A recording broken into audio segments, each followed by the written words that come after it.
Okay, the next speaker is Joe Fleetwood from Maritime Union. I'm sure Joe will introduce himself. Good afternoon all. Just if I can, thank the organisers for setting up today and also the chance to come along and speak to a lot of like-minded people.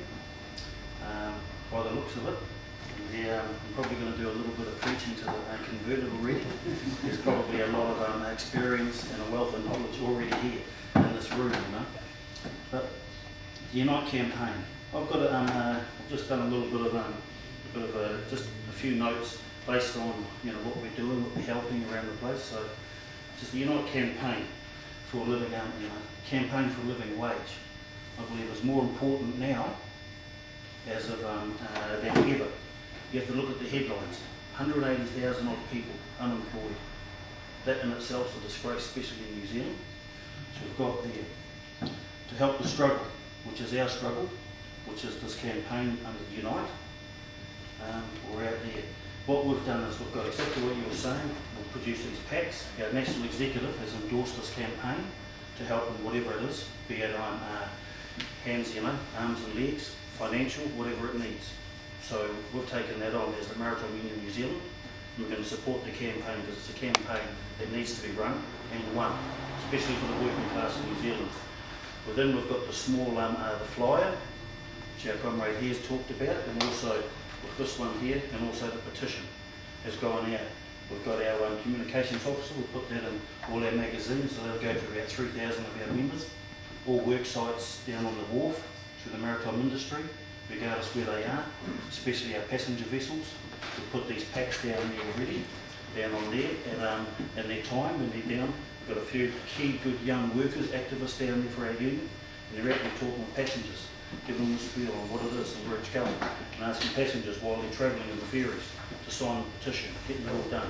So we're out there, so we're out there, and as I say, this struggle, it's our struggle, because it's a working class struggle to achieve decent terms and conditions, equality for our workers. That's what we need.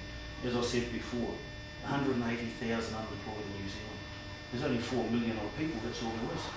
So when you look at it, that's a big chunk of the working class. And as I say, I apologise if I'm doing a little bit of preaching to the converted already, but it's something that I didn't really know what I was actually doing here today. Like actually speaking on the topic, so I knew it was about the campaign, and I knew I'd follow our comrade from the Unite that's actually going to talk about the campaign. So as far as the campaign is concerned, we fully endorse and support it. That's just what we've got to do. You've got to help the working class.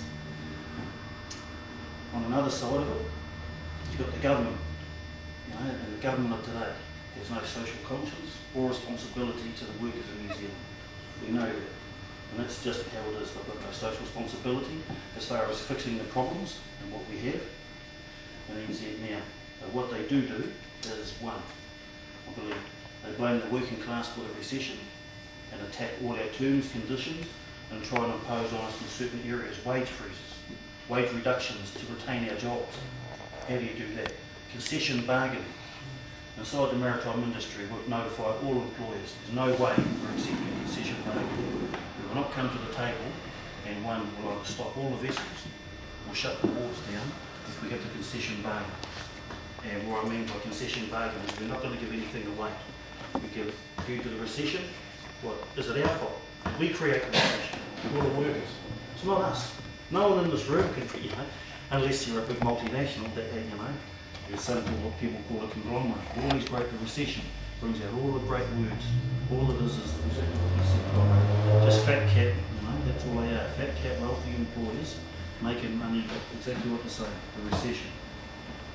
And that in itself is a disgrace to be looking at the workers to take wage reductions, wage freezes, save your job, talking all these things, concession bargaining. That's disgraceful in itself. And then on the other side of the coin, the local, the government now to this day still continue to promote free trade, not fair trade, free trade agreements. But to be fair, it was given to us by the previous governments. So all it is, it's a continuation. It's a spiral down for the working class, and we got to pay for it. That's all it is. As we know, and we all know, and we well all know, free trade has created unemployment for New Zealand workers. That's all it's done. Free trade. But in return, it's created massive wealth for our bosses. For all the big employers, it's created massive wealth, and that's what it does. We get unemployment, and in return, they relocate out the country, go offshore, and what happens there? They generate masses of wealth for them.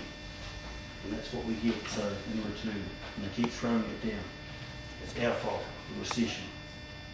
So, the government of the day, now, I personally believe, just in looking at that, so we go free trade, create unemployment for New Zealand workers, then generate massive wealth for the employers, for the big multinationals, the fat cats, and in return, what do? We exploit foreign workers for them in other countries. We go to the likes of other countries, like China, as an example, massive sweatshops in there. Everyone's sucks to everything that comes out of it. So you've got all these things happening, sweatshops right through the world, right through every industry in the country, in our whole world. So we've got that to compete with. How do we compete with it? We can't. Even China in the so-called recession that's happening now, even China are relocating companies to Vietnam because it's cheaper to go to Vietnam than what it is to get done in China. And how good is that? And that's this great system, the capitalist system. That's all it is. Eh? And blame them there. We're talking 180,000 unemployed here. The first 2-3 weeks of the so-called recession when it happened, 10 million in China. And then 2 months into it, 40, 50 million unemployed. Millions, 180 odd thousand. Compared to that, there's nothing. But when there's only 4 million people in this country, that's a disgrace. And what are we doing to do it, What are we doing to dig ourselves out of the hole? Some people are saying the recession's going good. We're alright. We're on the other end of it, we're coming up. And then all of a sudden, CPI, everything's slowly going down. Go to the supermarket, wages are still down. This government's returned what? Vote for change. Vote for change was what they run. The National Party run a great campaign. Vote for change. And this is what we're getting. But prior to that, before I started on that, the government of the day, now, they should be telling all of these big foreign multinationals, all these companies, they want to come here. And all they're doing, they're just raping our country. You've got all the industries, fishing industry, going to be decimated very shortly unless we do something about it. Look at all our textiles, everything there, all being relocated offshore. Thousands of people unemployed due to all the so-called this free trade. It's a great thing for us. What are we doing? Do we tell the big multinationals, this is the price to pay, this is the price you pay if you want to work in our country. ACC levies, taxes, New Zealand terms, conditions, all these certain things. We do all that. Do we do that? No. Don't tell them that. And yet we ramp up on all New Zealand, as we know, all New Zealand homegrown businesses. We ramp up all of those levies, and what happens? They go out of business, relocate overseas. That's all we're doing. So in return, we're actually creating a lot of unemployment in the industries by doing that. Not us. This is the government's providing it. They provide the pathway. I'm not saying the Labour Party was much copper, but in return, they did do a lot more than what this government did. Minimum wage has gone up from $8, $9 up to $12.50. Under the Labour Party, they were saying this campaign to $15. That was going up. National Party got it for change straight away. Stopped at $12.50. So we've got all these things. The National Party run a very clever campaign and a successful campaign, as we know. They're in office now. They're in power. And look what they're doing for us. Vote for change.